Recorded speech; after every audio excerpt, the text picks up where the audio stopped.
And I think I'm going to leave it at that. This is an enormous report. Well, no, I'm not going to leave it at that. I'm going to show you some numbers. Here's a list of the countries in which we polled. The sample sizes are pretty comparable to what we've done in the past. And as I said, there's about 26,400 interviews, and almost all of them are personal interviews, except in the West. U.S. favorability in Western Europe, as you can see, in France, it's up to 75%, almost as high, if not higher, than it was back in 99, 2000. And the slope of the line is the same everywhere, pretty much, but Spain remains having a less favorable view than the other countries in which we polled. In the Muslim countries, there's relatively little movement. The movement that we see in Lebanon reflects the views of Sunnis, not Shia. I think the difference between Sunni and Shia on this question is 95% versus 2%. It's the biggest gap you will ever see in any country among Muslims.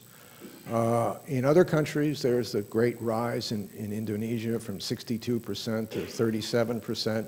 Nigeria, also a big increase. In Pakistan, we have a steady 15%. I might add, another question in the survey found that 64% of the Pakistanis think the United States is not their partner, but in fact, their enemy.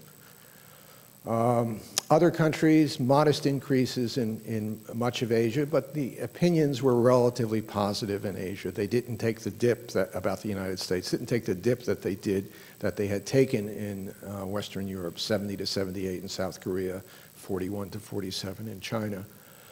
Canada, there's a very big jump. Israel, the decline that I mentioned, but look at the very impressive Mexico, 47 to 69%. Even the Argentinians, who have had a real problem with us since the early part of this decade, went up to 38%. And obviously in Africa, the image of the United States and Kenya and Nigeria is riding pretty high. Here's the Obama-Bush confidence gap. Bush got 14% confidence score in 08. Obama gets 93 in Germany. 13% to 91 in France. We won't belabor the point. The numbers are self-explanatory.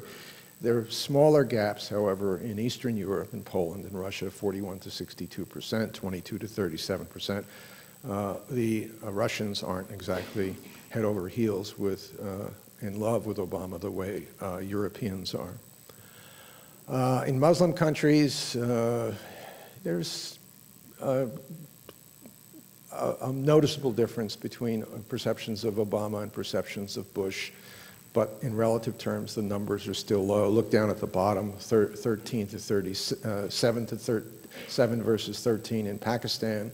And in Israel, the numbers are pretty flat.